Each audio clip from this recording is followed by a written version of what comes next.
शंकर जी जब चले गए, ब्रह्मा जी ने कामदेव से कहा, कामदेव तूने आज मुझे लज्जित किया है, एक दिन तुझे शिव के कोप का भाजन बनना पड़ेगा,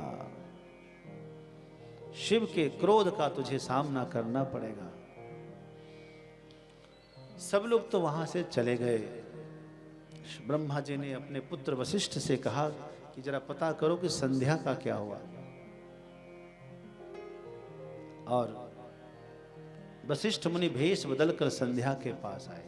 संध्या इस समय चंद्रभागा नदी के किनारे बैठ करके समाधि लगा रही है शिव जी की उपासना में।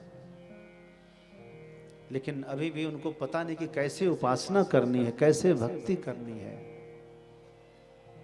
वशिष्ठ मुनि ने समझाया, क्या चाहती हो? चाहती हूं तपस्या करके इस शरीर को समाप्त कर दो, लेकिन उसके पहले मैं शिव जी से कुछ वरदान प्राप्त करना चाहती हूँ। बोले क्या वरदान है? का ये मैं आपको नहीं बता सकती। वशिष्ठ मुनि ने कहा, क्या आप जानते हैं भगवत प्राप्ति कैसे होती, क्या नाम है, कैसे भजन करना? बोले मुझे नहीं पता। क्या आपने किसी को गुरु बनाया? बोले ना। तो बिना गुरु के भगवान किसी को अपनाते नहीं है, सीने से लगाते नहीं है। तो आपको पता है तो आप मेरे गुरुदेव हो जाइए, आप ही मुझे बता दीजिए। वशिष्ठ मुनि ने पंचाक्षरी की साधना बताई, उपासना बताई और ये कहा अब आप साधना करें। देवी संध्या ने खूब साधना की।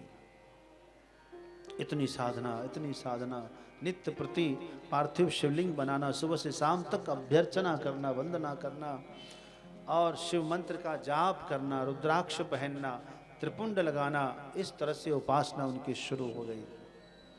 एक दिन संध्या बीमार हो गई। साधना करते करते शरीर लड़खड़ा गया।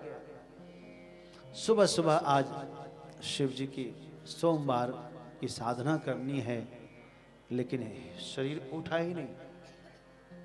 रात से तैयारी कर रही थी, रात से तैयारी कर, कल ऐसे करना वैसे करना, थाली वाली सब सजा दिया, पूजा की सब रेडी कर दिया, लेकिन सुबह शरीर नहीं उठा। तब रोने लगे।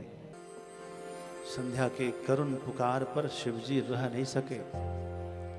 संध्या की कुटिया में ही दिव्य प्रकाश फैल गया और इसी प्रकाश में हमारे देवादेव महादेव प्रकट हो गए।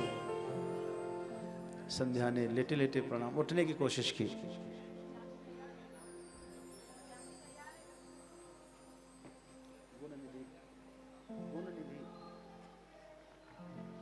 तो संध्या ने प्रणाम किया, महादेव ने आशीर्वाद दिया, उसके शरीर को स्वस्थ किया, बैठ गई, दंडवत प्रणाम की। विश्वनाथ ने कहा कि संध्या तुम्हें जो जो मांगना है, आज तुम्हारे लिए कुछ भी अदेय नहीं है, कुछ भी दुर्लभ नहीं, जो कहो सब देंगे। और महादेव मुझे रोते हुए देख नहीं सकते, सब कुछ सह सकते, यह नहीं सह सकते। और संध्या ने कहा, बाबा मेरे मन में दो बातें हैं। एक तो ये जो कामदेव है, इसको एक नियंत्रण चाहिए, आपका एक अंकुश चाहिए। नियंत्रण कैसा चाहिए कि कोई बचपन से ही, जन्म से ही कामांध नहीं होना चाहिए, कामाधीन नहीं होना चाहिए। बड़ा हो, उसकी एक सीमा होना चाहिए ना, उम्र की एक सीमा हो कि कब आदमी काम वासना में हो। सोचिए, वही बच्चा है माँ की छाती से लगकर दूध पीता है, कामांध हो जाए तो कामांध नहीं होना चाहिए। ये नियंत्रण किसने किया पता है? माता संध्या ने। माता संध्या यदि न आई होती, शिव जी को यदि शिव जी से वरदान न प्राप्त की होती, तो बहुत बुरी हालत होती। बचपन से ही कोई कामाधीन हो जाता, अंतिम सांस तक लोग कामाधीन हो जाते। लेकिन शिव जी ने कहा, जरूर तुम्हारी बात सब लोगों के हित के लिए है, मैं इसे स्वीकार करता हूं। कामदेव को बांध दिया।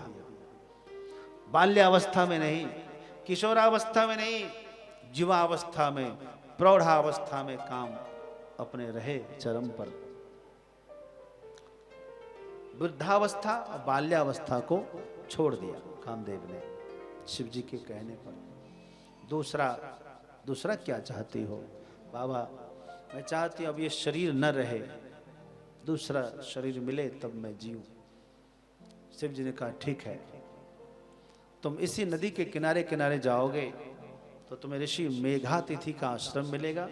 उस आश्रम के बाहर यज्ञशाला की लपट लौ बहुत ऊंचे दूर तक जा रही है। तुम एकांत देखकर उसी में अपने शरीर को समाहित करना, तुम जलोगी नहीं, तुम्हारा शरीर परिवर्तित हो जाएगा, कंचन जैसा कंचन काया तुमको मिलेगा और फिर तुम्हें अरुंधति मेघातिथि ऋषि मेघातिथि महर्षि तुम्हें अपनी पुत्री के रूप में स्वीकार करेंगे। बड़ा सुंदर।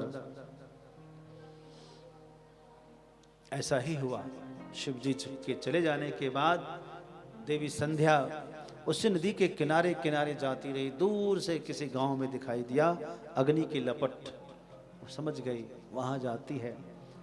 एकांत में थोड़ा अंधेरा सा हुआ, उसी समय जाती भगवान शिव का ध्यान करते करते उसी अग्नि में प्रवेश कर जाती है। संध्या जली नहीं, एकदम उसका शरीर चमकने लगा, दमकने लगा और छोटी सी गुड़िया बन गई संध्या। अग्नि की शिखा पे तैर रही थी। इतने में ऋषि मेघातिथि अंदर से आए। उसने देखा हमारी यज्ञशाला में गुड़िया, अग्नि शिखा में गुड़िया है, आओ पुत्री करके गोदी में ले लिया है। अपनी धर्म पत्नी से कहा देखो यज्ञ भगवान ने हमें कन्या रत्न दिया है, हमारी कोई संतान ही नहीं थी।